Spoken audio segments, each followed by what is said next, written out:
اس طرف توجہ کیجیے۔ اللہ تبارک و تعالیٰ نے قرآن مجید میں جگہ بجگہ گاہے بگاہے ایمان والوں سے خطاب فرمایا، ایمان والوں کی حقیقت بتائی، اسلام کی حقیقت بتائی، مومنوں کی حقیقت بتائی، اور قرآن کے ذریعے اللہ تبارک و تعالیٰ نے معاشرتی نظام بھی بتایا۔ معاشرہ، عاشرہ یعاشر معاشرتاً، یہ عربی لفظ ہے جس کے معنی ہے ایک ساتھ گزارنے والے، ایک ساتھ رہنے والے، ایک جگہ جمع ہونے والے۔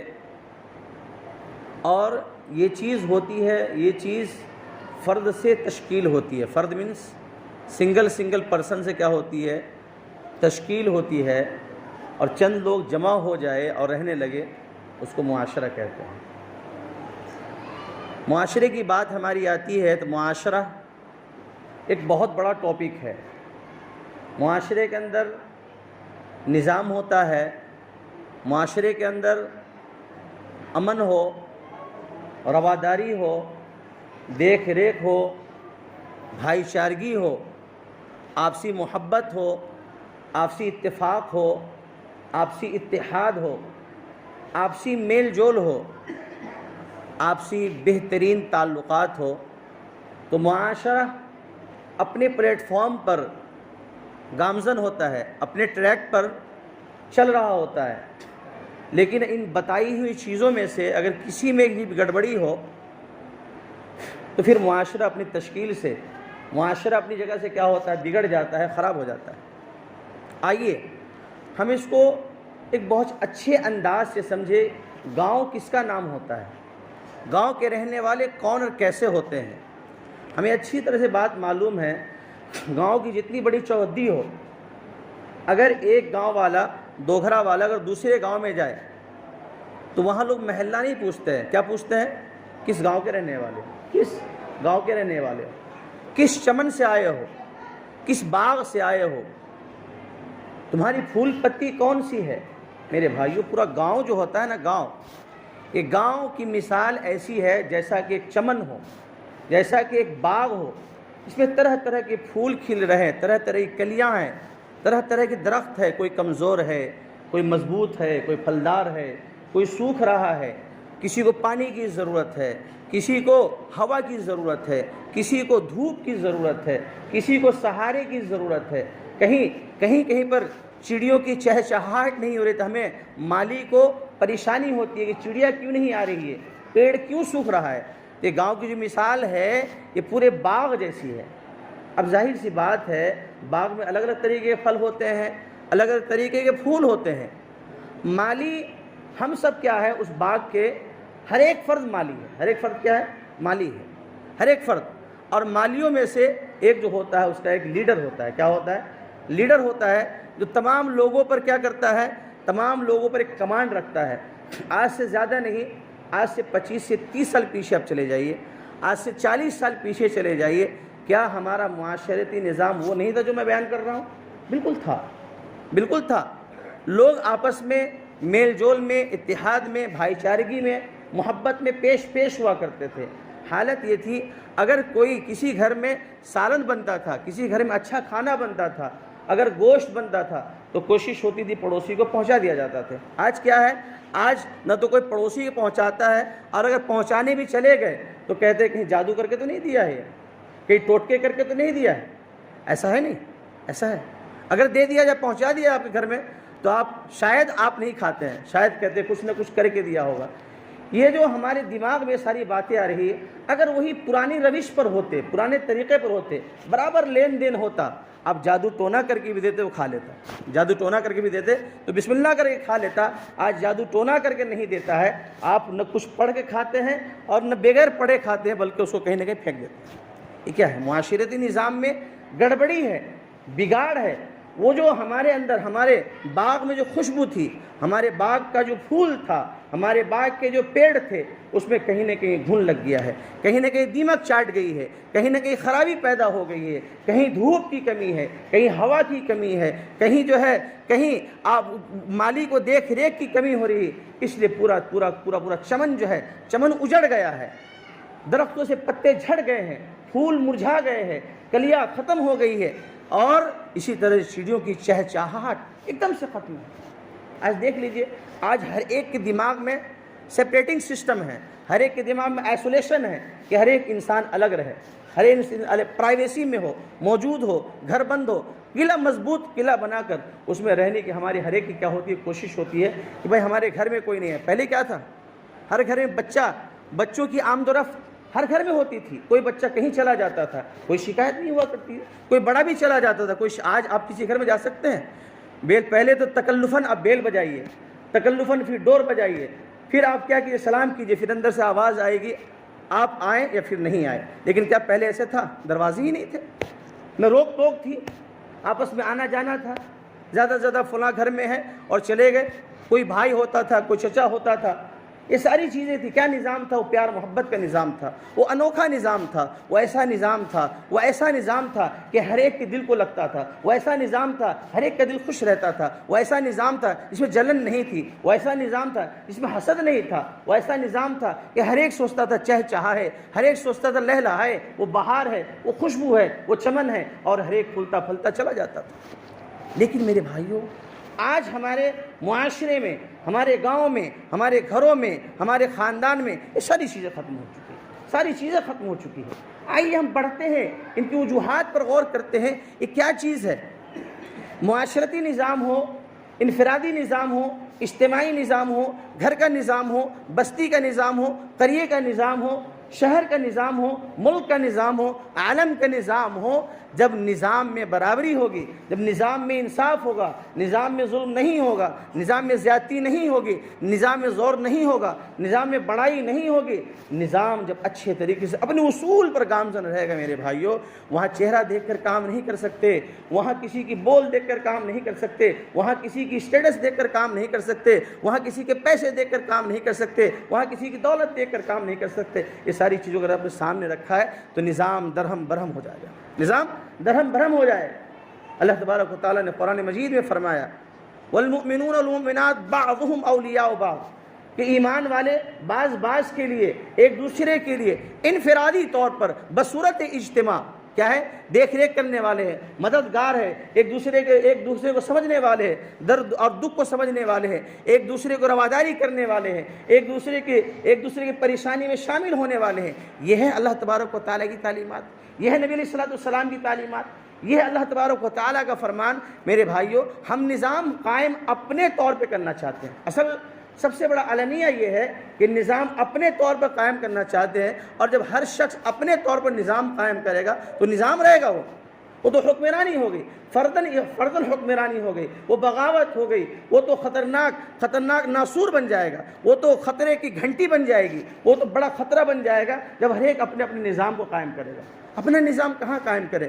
اپنا نظام اپنے اندر قائم کرے، اپنا نظام اپنے اندر قائم کرے۔ ہم اپنا نظام دوسروں پر تھوپنا چاہتے ہیں، اپنا روب دوسروں پر جھاڑنا چاہتے ہیں، اپنے دوسرے کا غصہ تیسرے سے نکالنا چاہتے ہیں۔ اگر کسی کو پریشانی ہو وَلَا يَجْرِمَنَّكُمْ شَنَآنُ قَوْمٍ عَلَىٰ أَلَّا تَعْدِلُوا، اگر کسی جھگڑا ہوتا ہے، اگر کسی طرح کی بات چیت ہوتی ہے تو وہ ناانصافی کی بات کہہ ڈالتے ہیں۔ یہ سب معاشرتی بگاڑ کی سب سے بڑی وجوہات ہیں میرے بھائی۔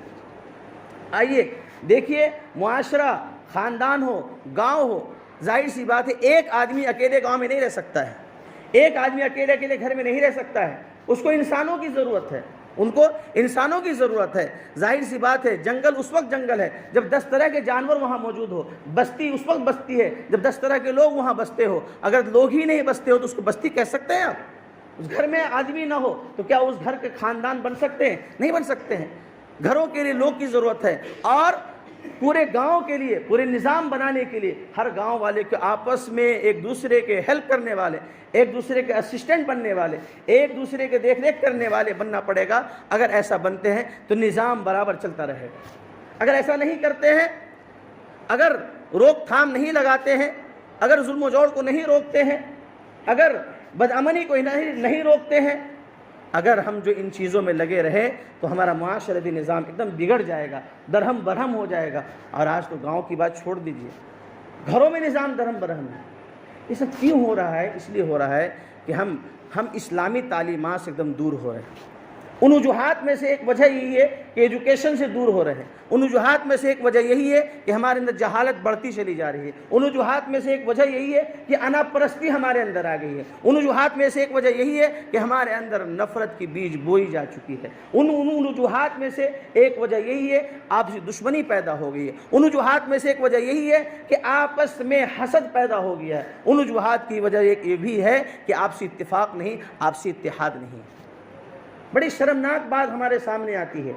اللہ تبارک و تعالیٰ نے جس بت کو توڑنے کا حکم دیا، اللہ تبارک و تعالیٰ نے جن چیزوں کو چھوڑنے کا حکم دیا، اگر مسجد کی بات آتی ہے، اگر قرآن کی بات آتی ہے، اگر کسی اور چیز کی بات آتی ہے، وہاں بھی ذات پات کو لا کے ہم کھڑے کرتے ہیں۔ یہ جہالت والی بات ہے، یہ جہالت والی بات ہے۔ اگر اس کو کوئی کرتا ہے، اگر وہ بڑا عالم بھی ہو، اس کے اندر جہالت کی بو پائی جاتی ہے۔ کیوں؟ اس لیے کہ عالم ہونے کی شان، علماء کی شان یہ ہے کہ علماء ان کو صحیح رخ پر، صحیح نہج پر، صحیح طریقے پر مکمل علم دے۔ اللہ تبارک و تعالی نے قرآن مجید میں فرمایا، یا ایھا الناس انا خلقناکم من ذکر و انثی وجعلناکم شعوبا وقبائل لتعارفوا ان اکرمکم عند اللہ اتقاکم، کہ اے لوگوں، ہم نے تم کو اور تمہارے لوگوں کو ہم نے جو بنایا، قبیلوں میں، ذات پات میں، برادری میں جو تقسیم ہوئے ہو، یہ کس کے لیے ہے؟ تمہاری پہچان کے لیے ہے، تاکہ تم آپس میں پہچانے جاؤ، فلاں جگہ کے ہے، فلاں قبیلے کے ہیں، فلاں رشتہ دار ہے۔ یہ اس لیے نہیں کہ اگر آپ کی ذات یہ ہے تو آپ اعلیٰ ہو گئے، آپ کی ذات یہ ہے تو ادنا ہو گئے۔ اللہ تبارک و تعالیٰ نے قرآن مجید میں صاف ستھرے الفاظ میں فرمایا کہ تم بڑا جاننا چاہتے ہو، بڑے باعزت ہو، بڑے مکرم ہو، بڑے ریسپیکٹڈ بننا چاہتے ہو، ان اکرمکم عند اللہ اتقاکم، سب سے معزز، سب سے محترم، سب سے ریسپیکٹڈ پرسن اگر کوئی ہے تو اللہ کے نزدیک وہ ہے جو اللہ سے سب سے زیادہ ڈرنے والا ہے۔ اور سب لوگ اگر فرداً شخصی طور پر انڈیویجولی اگر ہر شخص اپنے اندر تقوی پیدا کر دے، اللہ کا ڈر پیدا کر دے، اللہ کی خوف پیدا کر دے، اللہ کی خشیت پیدا کر دے، تو خدا کی قسم معاشرتی نظام بگڑ نہیں جائے گا بلکہ سنور جائے گا۔ خوف خدا نہیں، اللہ کا ڈر نہیں۔ زبان کہتی ہے، زبان سے ہم کہتے ہیں کہ اللہ سے بہت ڈرتے ہیں، اس کا کیا مطلب ہوتا ہے اللہ سے ڈرتے ہیں؟ صرف زبان سے؟ زبان تو کچھ بھی کہہ سکتی ہے، اصل اللہ کو عمل پسند ہے۔ زبان کے بارے میں اللہ تبارک و تعالی نے قرآن مجید میں فرمایا، یا ایھا الذین آمنوا لم تقولون ما لا تفعلون، ارے ایسی بات کیوں کرتے ہو، اے ایمان والو ایسی بات کیوں کرتے جو تم کرتے نہیں۔ خوف زبان پر، خشیت زبان پر، اللہ کا ڈر زبان پر، تقوی زبان پر، اور اندر ایک دم خالی ہے، اندر ایک دم خالی ہے۔ آج تقوی کی ضرورت ہے، آج خوف کی ضرورت ہے، آج تعلیم کی ضرورت ہے، آج ایجوکیشن کی ضرورت ہے۔ ایک مقولہ لکھا ہے، when I was kid I used to employ educated people، میں جب بچہ تھا تو میں بہت یہ تھا، متاثر تھا پڑھے لکھے لوگوں سے۔ when I grew، جب میں بڑھ گیا، so I realized، مجھے معلوم ہوا well mannered people are better than educated people، کہ جو اچھے اخلاق والے ہیں، اچھے کردار والے ہیں، اچھی سوچ رکھنے والے، اچھی فکر رکھنے والے ہیں، مثبت فکر رکھنے والے ہیں، مثبت تھاٹس رکھنے والے ہیں، پازیٹیو مائنڈ رکھنے والے ہیں، وہ کہیں زیادہ بہتر ہے پڑھے لکھے لوگوں سے۔ کیا یہ حقیقت نہیں ہے؟ آج پڑھے لکھو، آج ہمارے گاؤں میں پڑھے لکھے کیا کمی ہے؟ ہر محلے کو دیکھ لیجئے، ہر گھر کو دیکھ لیجئے، اچھے سے اچھی ڈگری ہولڈر کی ہوئی ہے، اچھے سے تعلیمات حاصل کی ہوئی ہے، اچھا ایجوکیشن لیا ہوا ہے، لیکن میرے بھائیوں ایجوکیشن نتھنگ، ڈگری نتھنگ۔ اگر سب چیز ہے تو آپ کا مینر ہے، آپ کی مورلٹی ہے، آپ کے اخلاق ہے، آپ کے کردار ہے۔ اگر یہ ساری چیزیں ہیں تو آپ کا ایجوکیشن یہ فائدہ مند ہے، یوزفل ہے، لوگوں کے لیے فروٹفل ہے، لوگوں کے لیے فائدہ مفید ثابت ہوگی۔ اگر آپ کے اخلاق اس کے اپروپریٹ نہیں ہے، اس کے برابر نہیں ہے، تو ایجوکیشن کیسا ہوتا ہے؟ ایجوکیشن کا کیا مطلب لیا ہم نے؟ ایجوکیشن کا مطلب صرف پڑھ کر کیا ڈگری حاصل کرنا، صرف پڑھ کر کیا ڈگری ہولڈر ہونا، کیا پڑھ کر ہم ایجوکیٹڈ ہونا؟ نہیں میرے بھائی، اخلاق آنا چاہیے، اخلاق۔ اگر آپ با اخلاق ہے، با کردار ہے میرے بھائیوں، تو آپ سب سے اچھے معاشرے میں ہیں۔ اگر آپ کے اخلاق سب سے اعلیٰ ہے تو آپ ان پڑھے لکھوں سے کہیں بہتر ہے جن کے اخلاق اچھے نہیں لیکن پڑھا لکھا شخص وہ موجود ہے۔ معاشرے کی بگاڑ یہیں سے ہوتی ہے. اگر ہم نے پڑھ لیا, اگر ہم نے لکھ لیا, اگر ہم ایجوکیٹڈ بن گئے تو کیا بن گئے؟ ہم معاشرے کے لیے اچھا شخص بننا چاہیے, اچھا پرسن بننا چاہیے, اچھا انسان بننا چاہیے, معاشرے کے لیے ایک کھڑا انسان بننا چاہیے, معاشرے کے لیے ایک پہاڑ بننا چاہیے, معاشرے کی بگاڑ کو ختم کرنے والا بننا چاہیے. اللہ تبارک و تعالیٰ نے قرآن مجید نے فرمایا کہ مومن بعض کے لیے کیا ہے, ایک دوسرے کے لیے مددگار ثابت ہوتے ہیں. انما المؤمنون اخوہ, اللہ تعالیٰ نے قرآن مجید نے فرمایا کہ ایمان والے سب بھائی کے بھائی ہیں, سب بھائی ہیں.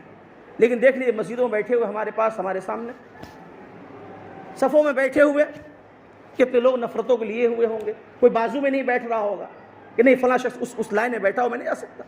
ارے میرے بھائیوں, ایسے دل لے کر, ایسا جسم لے کر, ایسے عمل لے کر اب نماز پڑھنے آؤ گے, اللہ آپ کی نماز قبول کرے گا؟ فرض تو ادا ہو جائے گا, فرض تو ادا ہو جائے گا, نماز قبول نہیں ہونے والی. اللہ کو یہ نہیں چاہیے, اللہ کو یہ بگاڑ نہیں چاہیے, اللہ کو نفرت نہیں چاہیے. ان نفرتوں کے ساتھ ہم حج کرنے جاتے ہیں, ان نفرتوں کے ساتھ ہم عمرہ کرنے جاتے ہیں, ان نفرتوں کے ساتھ ہم روزہ رکھتے ہیں, ان نفرتوں کے ساتھ اللہ کو کہتے ہیں کہ اللہ ہمیں معاف کر دیجیے, اللہ پریشانی ہے. اب بتاؤ, ان نفرتوں کے ساتھ ہم جب جئیں گے, ان نفرتوں کے ساتھ جب ہم چلیں گے تو ہمارا معاشرہ کیسا رہے گا؟ نفرت تو بڑھتی چلی جائے گی. آج حسد کا بازار گرم ہے, کینے کا بازار گرم ہے, نفرت کا بازار گرم ہے, خوف کا بازار گرم ہے, ظلم کا بازار گرم ہے. آئیے ہم آپ کو حدیث سناتے ہیں. حضرت نعمان بن بشیر رضی اللہ عنہ نے آپ صلی اللہ علیہ وسلم سے نقل کیا کہ آپ صلی اللہ علیہ وسلم نے فرمایا جو معاشرتی نظام کے تحت ہے کہ ہماری مثال ایسی ہے جن میں سے کچھ اعلیٰ لوگ ہیں, کچھ ادنا لوگ ہیں. ایک کشتی ہے, کشتی کے 2 منزلیں ہیں, کشتی کے 2 منزلیں ہیں. کچھ لوگ اوپر رہتے ہیں, کچھ لوگ نیچے رہتے ہیں. اور کشتی کہاں ہے؟ کشتی پانی کے اندر ہے. اب اگر نیچے والے کو پانی کی ضرورت پڑتی ہے تو نیچے والا کہاں جاتا ہے؟ اوپر جاتا ہے پانی لانے کے لیے. اگر یہ پانی لانے والے نیچے والے سوچ لے کہ چلو ہم ایک سمندر میں سوراخ کر لے, دریا میں سوراخ کر لے, نیچے سے پانی حاصل کریں, اوپر جانے کی کیا ضرورت ہے؟ حالانکہ سوچ اچھی ہے, سوچ کیا ہے؟ اچھی ہے, چلو پریشانی سے بچ جائیں گے, اوپر والے پریشان نہیں ہوں گے. لیکن اگر اس نے سوراخ کرنے کے نیچے ٹھان لی اور اوپر والے نے نہیں منع کیا, واتقوا یا ایھا الذین آمنوا اتقوا فتنة لا تصیبن الذین ظلموا منکم خاصہ واعلموا ان اللہ شدید العقاب. اے لوگو, اے ایمان والو, یہ مت سمجھو کہ فتنہ صرف ظالموں کو پہنچے گا, فتنہ غیر ظالموں کو بھی لے ڈبائے گا.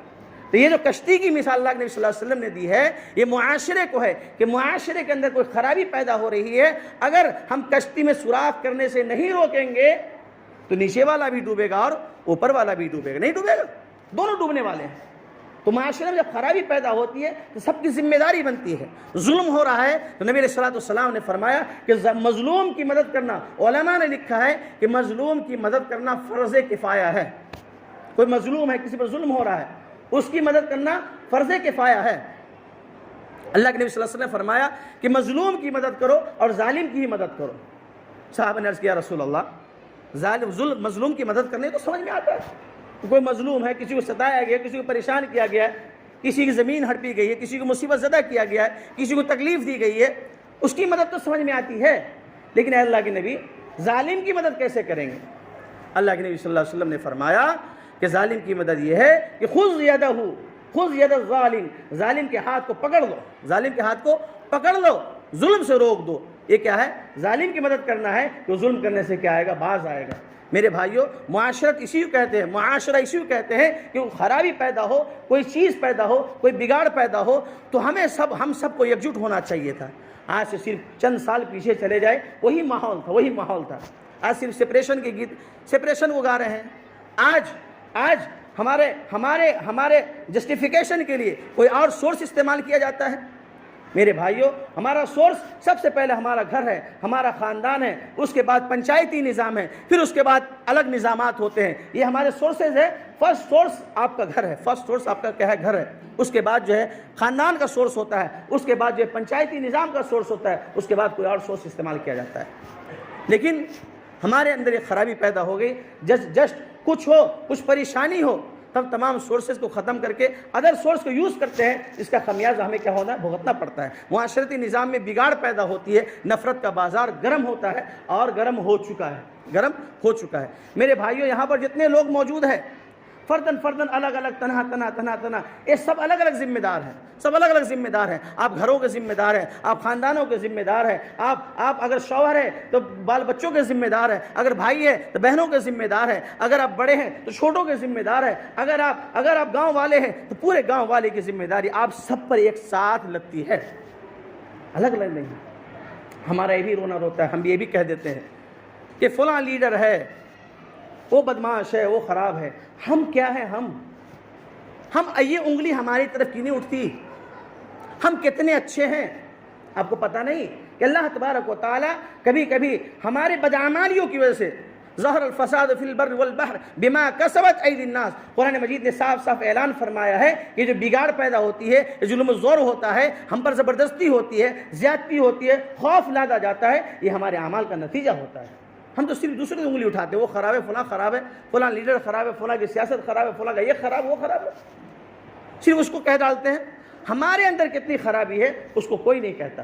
ہم تو صرف دوسروں کی خامیوں کے پیچھے پڑے ہوتے ہیں, دوسرے خرابیوں کے پیچھے پڑے ہوتے ہیں. اور حد تو ہو گئی ہمارے گاؤں میں, حد تو ہو گئی. عورتوں کی بات چھوڑ دیجئے میرے بھائیوں, اب میں معافی نہیں مانگتا آپ لوگوں سے کہ معاف کر دیجیے اس بات کو. حد تو ہو گئی کہ ہمارے بوڑھے جس کی داڑیاں پک چکی ہے, جس کے بال پک چکے ہیں, جن کی ٹانگ جو قبروں میں لدی ہوئی ہے, وہ ہمارے گھر کی بہو بیٹیوں کی غیبت کرتے ہیں, چغلی کرتے ہیں, توبت لگاتے ہیں. اگر کسی کی بیٹی خدا نخواستہ کسی غلطی کی وجہ سے اگر نعوذ باللہ ناجائز کم کرتی ہے تو ایک کان کے بجائے دوسرے, اور دلی سے لے کر ممبئی, ممبئی سے لے کر کولکتہ, اور کولکتہ سے لے کر جو ہے دہلی اور حیدرآباد تک آپ کیا کرتے ہیں؟ بات پہنچاتے ہیں. آپ کو اللہ کا خوف نہیں ہے؟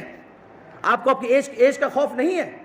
آپ چوک چوراہوں پر گھروں میں ان باتوں کو سجاتے ہیں اور چبا چبا کر بات بولتے ہیں, اور آپ کو خوشی ہوتی ہے. اللہ کے نبی صلی اللہ علیہ وسلم نے فرمایا من عیر اخاہ بذنب لم یمت حتی یعمل. اگر کسی نے کسی کو طعنہ زنی کی, کسی نے کسی کو طعنہ دیا, کسی نے کسی کو خراب کہا, اللہ تبارک و تعالیٰ اس وقت تک اس کو موت نہیں دے گا جب تک اس کو اس گناہ میں مبتلا نہ کر دے, چاہے روحانی ہو چاہے جسمانی ہو. جس بازار میں بیٹھو, جس کے پاس بیٹھو, وہی دوسرے کی بات لے کے بیٹھا ہوا. بہت بے شرمی کی بات ہے, حد ہو گئی ہماری. ارے آپ کے پاس ذکر نہیں ہے, زبان اللہ تعالیٰ نے غیبت کے لیے صرف دی ہے, زبان اللہ تعالیٰ نے چغلی کے لیے دی ہے. اگر یہاں کوئی ہوا چھوڑتا ہے, ممبئی میں جا کے اس کی بو آتی ہے, تعجب. بہت بے شرمی کی بات ہے میرے بھائیو. ہم مسلمان ہیں, ایمان والے ہیں. غیبت کے بارے میں نبی صلی اللہ علیہ وسلم نے فرمایا الغیبت اشد من الزنا, کہ زنا سے زیادہ سخت غیبت کرنا ہے. زنا کا تعلق ایک فرد سے ہے, غیبت کا تعلق پورے خاندان سے ہے. غیبت کرتا ہے انسان, کوئی کسی کی برائی کرتا ہے, کوئی کسی کی چغلی کرتا ہے, وہ بات وہاں سے پہنچا کر وہ سائڈ لے لیتا ہے, دو خاندان آپس میں لڑ جاتے ہیں. یہ ہمارا چمن خراب نہ ہوگا تو کیا ہوگا؟ یہ ہمارے چمن میں بدحالی نہیں آئے تو کیا ہوگی؟ ہمارا باغ خراب نہیں ہوگا تو کیا ہوگا میرے بھائیوں؟ اور چھوٹا سے لے کے بڑا تک اسی گناہ میں ملوث ہے, اسی گناہ ملوث ہے. آپس میں دیکھ لیجئے, آپ آج سے چیک کر لیجئے آپ. اور ایک بات یاد رکھ لیجئے, ایک بات یاد رکھ لیجئے میری طرف سے, کہ اگر آپ کے پاس کوئی کسی کی غیبت لے کر آتا ہے, میں مسجد میں کھڑے ہو کے بول رہا ہوں بڑی ذمہ داری سے, اگر آپ کے پاس کوئی کسی کی غیبت لے کر آتا ہے, قسم خدا کی وہ شخص آپ کی غیبت لے کے دوسرے کے پاس جاتا ہے, اس کے پاس مطمئن نہیں رہیے گا. اور جو غیبت کرنے والے ہیں اس کو خیر خواہ سمجھ رہے ہیں, تو اس کا مطلب یہ ہے کہ آپ جیب میں سانپ لے کر چل رہے ہیں, کبھی بھی ڈس سکتا ہے. غیبت کرنے والا اللہ کی قسم آپ کا خیر خواہ نہیں ہو سکتا ہے. اور جب تک آپ کے کان میں غیبت نہیں پہنچتی ہے, اور جب غیبت پہنچ جاتی ہے, غیبت پہنچنے سے پہلے آپ اطمینان سے ہوتے ہیں, غیبت مل جانے کے بعد آپ بھی بے چین ہو جاتے ہیں اور 10 کو بے چین کرتے ہیں, اور نفرت بڑھتی چلی جاتی ہے. ان دوغلے لوگوں سے دوغرا کو محفوظ کیجیے. ان دو منہے سانپ سے دوغرا کو محفوظ کیجیے. ان دو منہے لوگوں سے اپنے گھروں کو محفوظ کیجیے. ان دو منہے لوگوں سے اپنے خاندان کو محفوظ کیجیے. اگر حفاظت چاہتے ہیں یہ غیبت آپ کو بند کرنا پڑے گی. اور اس سے بڑی خطرناک, کسی کی بیٹی بھاگ جائے, کسی کے بیٹا ناجائز کر لے, یہ باتوں کو پھیلانے کا سلسلہ روک دیجئے. یہ آگ کسی گھر میں لگ سکتی ہے. آج کی حالات, آج کے ماحول, موبائل کا زمانہ, انٹرنیٹ کا زمانہ, چاہے 10 تالے 1000 تالے آپ ٹھوک دیں, لیکن موبائل اور انٹرنیٹ کے زمانے سے, ان کے ڈیلیشن سے, ان کو ڈیلیٹ کرنے سے اور ان کے انفارمیشن سے آپ نہیں بچ سکتے, نہ کسی کو بچا سکتے ہیں. بچوں کو موبائل دیجئے, صحیح چیز سنانے کی کوشش کیجئے. بچوں سے موبائل نہیں چھین سکتے آپ. بچوں کب تک موبائل چھینیں گے آپ؟ آج تو بچہ 6 مہینے کا ہوتا ہے موبائل لے لیتا ہے, 8-10 مہینے کا ہوتا ہے موبائل لے لیتا ہے. اچھی چیزوں کو سنانے کی کوشش کیجیے. موبائل دیجیے, ہم منع نہیں کر سکتے. موبائل کا زمانہ ہے بھائی, موبائل کا زمانہ, انٹرنیٹ کا زمانہ ہے, تو یوز کریں گے. نگرانی رکھیے, لیکن اس پر نگرانی رکھیے, کڑی نظر رکھیے ہمارا بچہ کیا یوز کر رہا ہے. ایک اور بات بتائے چلتا ہوں میرے بھائیوں, آپ کتنے صاف ستھرے ہیں, آپ کتنے صاف ستھرے ہیں, آپ کا باپ کتنا صاف ستھرا ہے, آپ کے بیٹے کتنے صاف ستھرے ہیں. موبائل لیجئے اور بچے کا موبائل لیجئے, بولے بیٹا کھول کر دو, باپ کا موبائل لیجئے بیٹا کھول لو، لیکن باپ بھی چھپاتا ہے موبائل کو، نہیں تم کو نہیں دے سکتا، بیٹا بھی کہتا ہے میں باپ کو موبائل نہیں دے سکتا. کیوں؟ یہ وجہ کیا ہے؟ موبائل کیا چیز ہے کہ آپ بیٹے سے چھپا رہے ہیں؟ موبائل میں کیا چیز ہے بیٹا باپ سے چھپا رہا ہے؟ کچھ تو گڑبڑی ہے، کچھ غلط چیز ہے، کچھ ناجائز چیز ہے، کچھ گناہ کی چیز ہے. تب تو آپ کا پاسورڈ فیملی کے ہر ممبر کو معلوم ہونا چاہیے. کیوں نہیں معلوم ہونا چاہیے؟ آپ گھر میں نہیں رہتے، یعنی گھر میں رہ کے گناہ کریں گے، آپ گھر میں بربادی لائیں گے. آپ کا پاسورڈ بیوی کو، اگر بیوی ہاتھ میں موبائل لیتی جلدی سے اسے لیتے ہیں، کوئی ڈیلیٹ پلیٹ مارتے لے لو بھائی موبائل ہمارا چیک کر لو. ارے صاف رہو بیوی کے سامنے، بدزنی نہیں ہو. بیوی کا موبائل اور شوہر کھول لے تو آنکھ بگولا ہو جاتی ہے، میرا موبائل چھو دیا آپ. ارے تیرا موبائل تیرا جسم چھو سکتے ہیں، تمہارے جسم کو استعمال کر سکتے ہیں، ہمارا کھاتی پیتی ہو سب کچھ کرتی ہو، تمہارے گھر کی بہو بیٹی ہے تو تیرا موبائل نہیں چھو سکتے. یہ المیہ ہے میرے بھائیوں. صاف ستھرے رہیے، صاف ستھرے. جتنا صاف رہیں گے، جتنے ستھرے رہیں گے، جتنے اطمینان سے رہیں گے، جتنے ہمدردی سے رہیں گے، جتنے گناہوں سے بچتے رہیں گے، اتنا ہی نظام ہمارا اچھا ہوتا چلا جائے گا. اور یہ اچھائی اور برائی کا اصل آج ہم ہمارے بڑے جو نوجوان ہیں اس کو دھڑلے سے برے کہتے ہیں، دھڑلے سے کہتے ہیں وہ بگڑا ہوا ہے، وہ خطرناک ہے، وہ گنڈا ہے، وہ موالی ہے، یہ فلاں ہے، وہ فلاں، اس کا بیٹا ایسا، اس کا بیٹا ایسا. ارے ہمارے بڑے جب اس طرح سے بات کریں گے تو اور بگڑ جائیں گے. اگر چور ہوگا تو ڈاکو بنے گا وہ. اگر آپ نے آج اس کو ایک لاٹھی ماری ہوگی تو کل آپ کو بندوق مارے گا وہ. کیوں؟ اس لیے کہ بگاڑنے والے آپ ہیں، اس کے ذمہ دار آپ ہیں. وہ چور تھا تو آپ نے اس کو چور چکا کہا تو ڈاکو بنے گا ہی. وہ چور تھا، اس کی ایجوکیشن کی فکر کیوں نہیں کی؟ وہ چور تھا، اس کی تعلیم کی فکر کیوں نہیں کی؟ وہ چور تھا، اس کے صحیح اخلاق سنوارنے کی فکر کیوں نہیں کی؟ معاشرہ چلتا ہے، سب سے چلتا ہے. بگاڑ جہاں ہوئی وہاں ہاتھ رکھے، قدغن لگائیے، وہاں روک لگائیے. وہ چور کل وہ جو آپ کے لیے بہترین شہری بنے گا، بہترین گاؤں والا بنے گا، لیکن آپ تانا زنی پر چلتے رہیں گے، ان کی طرف صرف انگلیاں اٹھاتے رہیں گے. وہ چور نہیں بنے گا، وہ ڈاکو بنے گا. آج آپ نے لاٹھی ماری، کل بندوق مارے گا. یہ طے شدہ باتیں ہیں میرے بھائیوں. اللہ تعالیٰ سے دعا ہے اللہ تعالیٰ مجھے آپ کو سب کو عمل کرنے کی توفیق عطا فرمائے. اور ہمارے دوگھرا گاؤں میں جو نفرتیں پھیل چکی ہے، حسد، کینہ، جلن، بغض، عداوت، ہر چیز کو لے کر ہم جو دل میں بیٹھے رہتے ہیں، مسجدوں میں بھی تشریف لاتے ہیں میرے بھائیوں، ان نکال لیجئے. دوگھرا کا ہر فرد کسی ذات برادری کا ہو، سب ہمارا بھائی ہے. کیوں؟ اس لیے کہ اللہ تعالیٰ نے فرمایا انما المؤمنون اخوہ. ایمان ہے تو ذات پات کی بات مت کرو، صرف تمہارا ایمان والا بھائی ہے. کیا ہے؟ ایمان والا بھائی ہے. اس کی ایمان کی قدر کرو، اس کے ایمان ہونے کی قدر کرو، اس کے ایمان والے ہونے کی قدر کرو، اسلام کی قدر کرو. اگر تم نے ذات برادریوں میں تقسیم کر دیا، اگر غریبی امیری میں تقسیم کر دیا، گورے کالے میں تقسیم کر دیا، بڑے چھوٹے میں تقسیم کر دیا، تو گاؤں نہیں رہے گا، وہ چمن اجڑ جائے گا. چمن میں اسی طرح آگ لگتی ہے میرے بھائیوں. چمن میں آج ضرورت ہے پانی کی، چمن میں ضرورت ہے آج دھوپ اور ہوا کی، چمن میں ضرورت ہے رواداری کی، چمن میں ضرورت ہے ہمدردی کی، چمن میں ضرورت ہے غم گساری کی، چمن میں ضرورت ہے ایک دوسرے کو دیکھ ریکھ کرنے کی، ایک دوسرے کے پیچھے چلنے کی، ایک دوسرے کے آگے چلنے کی، بھلائی چلنے کی. اللہ تبارک و تعالیٰ نے صاف قرآن مجید میں فرما دیا ہے. 5 منٹ اور ایکسٹرا لوں گا آپ لوگوں سے. اللہ تعالیٰ صاف قرآن مجید میں فرمایا ہے یا ایھا الذین آمنوا تعاونوا علی البر والتقوی، کہ اگر تعاون کی بات آئے، اگر کوئی مدد کے لیے پکارے تو اللہ تعالیٰ کہتا ہے کہ صرف بھلائی پر اور اچھائی پر مدد کرو. وَلَا تَعَاوَنُوا عَلَى الْإِثْمِ وَالْعُدْوَانِ، اور برائی پر اور کسی پر ظلم کرنے پر، کسی کی زیادتی کرنے پر، کسی کو مارنے پر، کسی کو پیٹنے پر اگر کوئی تعاون پیش کرتا ہے، تعاون کی درخواست کرتا ہے، اس کا نہ صرف تعاون کیجئے بلکہ اس کو اپوز کیجئے، اس کی مخالفت کیجئے. کیوں؟ اس لیے کہ اگر تعاون حقیقت پر ہوئی، اگر مدد صحیح طریقے پر ہوئی تو ظلم دھیرے دھیرے ختم ہو جائے گا. اگر ظلم پر ایک دوسرے کی مدد کرنے لگیں گے، ظلم و زیادتی پر مدد کرنے لگیں گے، اگر کسی کو ستانے پر مدد کرنے لگیں گے، اگر لاٹھی نکالنے پر مدد کرنے لگیں گے، تو ہمارے دوگھرے کی کمر ٹوٹ جائے گی، ہمارے دوگھرا گاؤں کی کمر ٹوٹ جائے گی. سارے لوگ بکھر جائیں گے اور بکھر چکے میرے بھائیوں. یہ مسجد، یہ جمعہ کی جماعت، یہ نماز کیا بتا، اجتماعیت، یہ صفیں کیا بتاتی ہے؟ کوئی تفریق نہیں، کوئی ڈسکریمنیشن نہیں، کوئی تمیز نہیں. یہاں نہ کوئی بڑا ہوتا ہے، نہ کوئی چھوٹا ہوتا ہے، نہ کوئی عالم ہوتا ہے، نہ کوئی جاہل ہوتا ہے، نہ کوئی آقا ہوتا ہے، نہ کوئی غلام ہوتا ہے. یہاں اس صف میں سب آقا کے سامنے کھڑے ہوتے ہیں. میرے بھائیوں، اس دل کو صاف کر لیجئے، اس دل کو صاف کر لیجئے. یہ دل ہمارا صاف ہو جائے گا، نفرتیں ختم ہو جائے گی. پھر اسی حال میں، جس حال میں ہم رہتے تھے، جس چمن کی خوشبو ہمارے گاؤں میں پھیلتی تھی، اور جس چمن کی کلکاریاں اور چڑیوں کی چہچہاہٹ جو آتی تھی، ایک خوشیاں تھی، ایک آپسی محبت تھی، بھائی چارگی تھی، وہ پھر پیدا ہو جائے گی میرے بھائیوں. اس لیے اللہ کے واسطے ہم خود قرآن مجید پر عمل کریں، تعلیمات پر عمل کریں، اسلامی تعلیمات پر عمل کریں، تو ہمارا معاشرہ سدھر